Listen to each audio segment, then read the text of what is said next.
ہر شخص کی یہ خواہش ہوتی ہے کہ وہ تکالیف اور مشکلات سے پاک زندگی گزارے، لیکن حقیقت یہ ہے کہ زندگی میں انسان کی اکثریت کو مختلف پریشانیوں، تکالیف اور مشکلات کا سامنا کرنا پڑتا ہے۔ اگر انسان حقیقی معنوں میں ان پریشانیوں اور تکالیف کے اسباب کا تجزیہ کرنے کے قابل ہو جائے تو ان کا مقابلہ کرنے کی مؤثر تدبیر بھی اختیار کر سکتا ہے۔ ہر انسان مشکلات کا تجزیہ اپنے تجربات، مشاہدات اور علم کی روشنی میں کرتا ہے، لیکن اس طرح کے تجزیے کو حتمی قرار نہیں دیا جا سکتا۔ قرآن پاک میں پریشانیاں، تکالیف اور مصائب کے حوالے سے مختلف قسم کے اسباب بیان کیے گئے، اور ان اسباب پر غور کرنے کے بعد انسان یہ سمجھنے کے قابل ہو جاتا ہے کہ اس کی زندگی میں مشکلات کیوں آتی ہیں اور ان مشکلات سے کیسے نمٹا جا سکتا ہے، ان مشکلات سے کیسے نکلا جا سکتا ہے۔ سب سے پہلی بات تو یہ کہ آزمائش کیا ہوتی ہے اور آزمائش کیوں آتی ہے۔ انسانوں کی زندگی میں مصیبتیں کئی مرتبہ اللہ تبارک و تعالیٰ کی طرف سے بطور آزمائش آتی ہیں۔ جب انسان کو تکالیف بطور آزمائش آئیں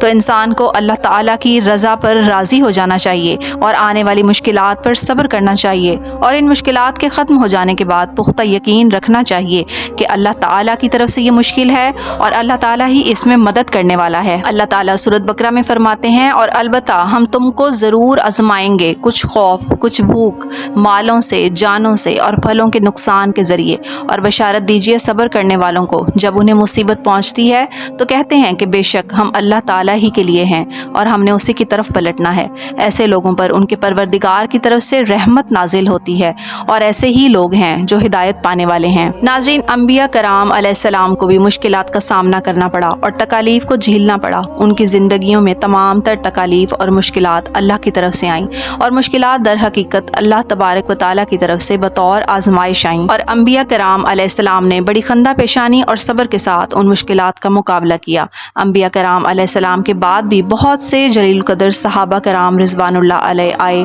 اسلام اور علماء کرام نے اللہ کے حکم سے آنے والی ان آزمائشوں کا بڑی دلجمی سے مقابلہ کیا، بڑی استقامت سے مقابلہ کیا، بڑی صبر و استقلال سے مقابلہ کیا، اور توکل کے ذریعے ان مشکلات پر قابو پاتے رہے۔ تو اس بات سے یہ ظاہر ہوتا ہے کہ اگر صاحب ایمان اور باعمل انسان کی زندگی میں تکالیف آ جائیں تو اس کو سمجھ جانا چاہیے کہ یہ تکالیف اس کی اللہ تعالیٰ کی طرف سے بطور آزمائش آئی ہیں، اور یہ تکالیف کئی مرتبہ دین کی شفاعت اور کئی مرتبہ معاشی اور معاشرتی پریشانیوں کی شکل میں بھی ہو سکتی ہیں۔ اس طرح آزمائش کئی مرتبہ بیماریوں کی شکل میں بھی آ سکتی ہے۔ حضرت ایوب علیہ السلام کافی عرصہ بیمار رہے۔ آپ نے اللہ تبارک و تعالیٰ کی طرف سے آنے والی اس بیماری پر صبر سے کام لیا اور استقامت کا راستہ اختیار کیا۔ بیماری کے طول پکڑ جانے کے بعد آپ نے اللہ تعالیٰ کی بارگاہ میں آ کر دعا مانگی، جس کا اللہ تعالیٰ نے سورہ انبیاء میں یوں ذکر فرمایا کہ جب ایوب نے اپنے پروردگار کو پکارا کہ بے شک مجھے تکلیف اور بیماری لگ گئی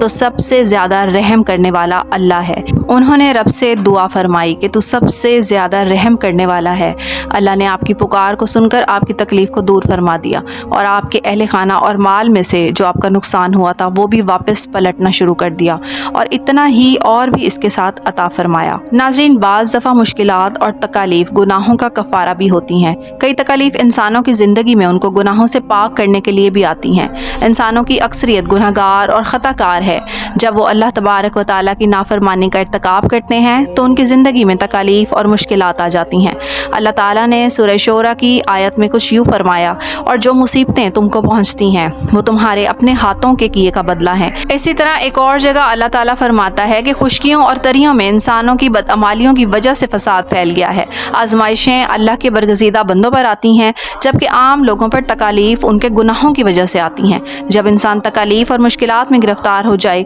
تو ایسی صورت میں اس کو صبر کرنے کے ساتھ ساتھ اس بات کو مان لینا چاہیے کہ اس کی موجودہ تکالیف کی وجوہات اس کی اپنی خطائیں اور کوتاہیاں ہی ہیں۔ جب انسان تکالیف اور آزمائش کے آنے کے بعد اپنا احتساب کرتا ہے تو اس کی مشکلات کے دور ہونے کے امکانات بھی پیدا ہو جاتے ہیں۔ ایک اور صورت کا مفہوم ہے کہ اللہ تعالیٰ نے ارشاد فرمایا کہ اے میرے بندو جو اپنی جانوں پر زیادتی کر چکے ہو، تم اللہ کی رحمت سے نا امید مت ہو، بے شک اللہ تعالیٰ سارے گناہوں کو معاف فرما دیتا ہے۔ اسی طرح سورہ فرقان میں اللہ تعالیٰ نے 3 کبیرہ گناہوں کا ذکر فرمایا جو انسان کی عاقبت کو تباہ کرنے والے ہیں۔ اللہ تعالیٰ نے شرک، شرک اور قتل کی تباہ کاری کا ذکر کرنے کے بعد فرمایا کہ جو شخص ان گناہوں کے بعد توبہ، ایمان اور عمل صالحہ کا راستہ اختیار کرے گا، اللہ تعالیٰ اس کے گناہوں کو معاف ہی نہیں کریں گے بلکہ ان کو نیکیوں کے ساتھ تبدیل فرما دیں گے۔ جب انسان کے گناہ معاف ہو جاتے ہیں تو اللہ تعالیٰ اس کی تکالیف کو بھی دور فرما دیتے ہیں۔ بعض دفعہ کوئی تکلیف انسان کے لیے عذاب بھی ہوتی ہے، کیونکہ اللہ تبارک و تعالیٰ اشخاص اور اقوام کو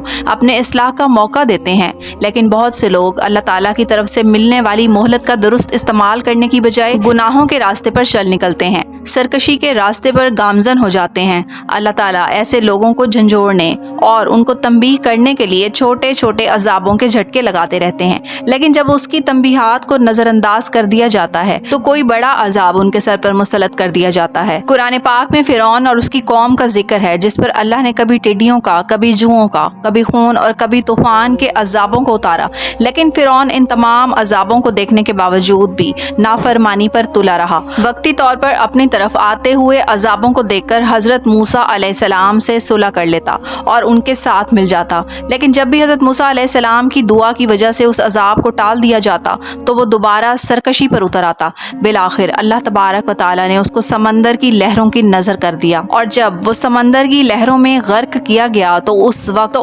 اس نے یہ الفاظ کہے کہ میں ایمان لاتا ہوں اس پر کہ بے شک جس کے سوا کوئی عبادت کے لائق نہیں، اور جس پر بنی اسرائیل کے لوگوں کا ایمان ہے، اور میں بھی مسلمان ہوں۔ اس موقع پر اس کو جواب دیا گیا کہ اب ایمان لاتا ہے، پہلے نافرمانیاں کرتا رہا اور فساد کرنے والوں کو داخل رہا، بس آج ہم تیرے بدن کو محفوظ کر لیں گے اور تیرے لیے توبہ کے دروازے بند ہیں تاکہ تو اپنے بعد آنے والوں کے لیے باعث عبرت ہو۔ اسی طرح سے اور بھی اقوام پر بے شمار عذابوں کا ذکر ملتا ہے۔ حضرت نوح علیہ السلام کی قوم پر طوفان، حضرت صالح اور حضرت شعیب علیہ السلام کی قوم پر ایک چنگاڑ کو، اور قوم عاد کے متکبر لوگوں پر آندھیوں کو مسلط کیا گیا۔ اسی طرح قوم لوط پر آسمان سے پتھروں کی بارش ہوئی۔ ان تمام اقوام پر عذاب بھیجنے سے پہلے اللہ تعالیٰ نے ان کو تنبیہ کی اور اپنے انبیاء علیہ السلام کے ذریعے ان کو دعوت دینے کا کام پایۂ تکمیل تک پہنچایا گیا۔ جب انبیاء علیہ السلام کو پوری طرح جھٹلا دیا گیا اور ان کی دعوت کو ٹھکرا دیا گیا تو اللہ نے مجرموں پر اپنے عذابوں کو مسلط کر دیا۔ تو اس سے یہ بات ظاہر ہے کہ اللہ تعالیٰ کے عذاب سے بچنے کے لیے یہ بات ضروری سمجھی جائے کہ انسان عذاب کے آنے سے قبل ہی اللہ تعالیٰ کی بارگاہ میں جھک جائے، توبہ کرے، اللہ کی طرف سے آنے والی نصیحتوں کو دل و جان سے قبول کر لے۔ حضرت یونس علیہ السلام کی قوم کے لوگوں نے اللہ تبارک و تعالیٰ کے عذاب آنے سے قبل ہی جب اپنی اصلاح کی نیت کی تو اللہ نے اپنے عذابوں کو ان سے ٹال لیا۔ تو گویا تکالیف نیک لوگوں کے لیے تو آزمائش ہوتی ہے، جبکہ عام لوگوں کے لیے یہ عذاب کی صورت میں مسلط کی جاتی ہے۔ اگر انسان اس حقیقت کو پہچان لے تو بہت سی تکالیف سے نجات حاصل کر سکتا ہے۔ اللہ تعالیٰ ہم سب کو اپنی اصلاح کرنے کی توفیق عطا فرمائے اور مشکلات اور پریشانیوں کو دور فرمائے۔